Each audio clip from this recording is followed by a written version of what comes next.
नमस्कार दोस्तों।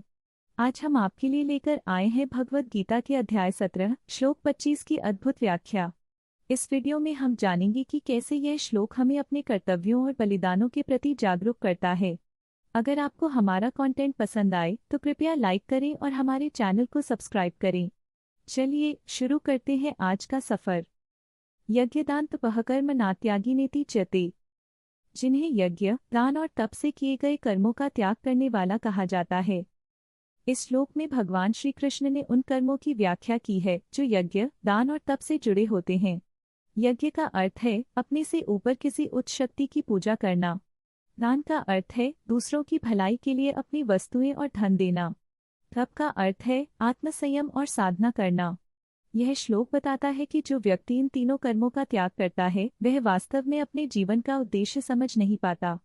इस श्लोक के माध्यम से हमें यह सिखाया जाता है कि यज्ञ, दान और तप केवल कर्म नहीं है, बल्कि ये हमारे जीवन में सच्ची खुशियां और संतोष लाने के लिए आवश्यक हैं। एक बार की बात है, एक छोटे से गांव में एक किसान रामू अपनी पत्नी सीता और बेटे मोहन के साथ रहता था।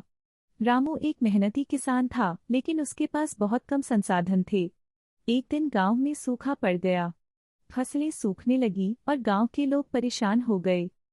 रामू ने सोचा, अगर मैंने अपनी फसल का कुछ हिस्सा दान कर दिया तो शायद लोगों की मदद हो सकेगी। उसने अपनी पत्नी से कहा, सीता, हमें अपनी फसल का कुछ हिस्सा गांव के गरीबों में बांट देना चाहिए। सीता ने उत्तर दिया, लेकिन रामू, हमारे पास खुद खाने के लिए भी पर्याप्त नहीं है।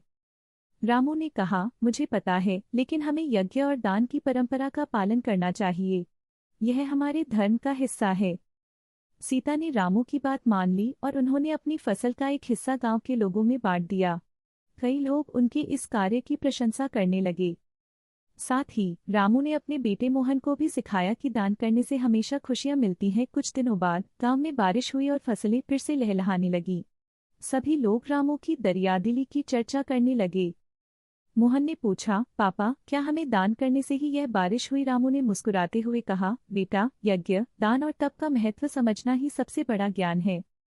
इस तरह रामू ने अपने परिवार को सिखाया कि सच्चा दान और यज्ञ केवल भौतिक चीजें नहीं, बल्कि आत्मा की शुद्धि और समाज की भलाई का माध्यम है।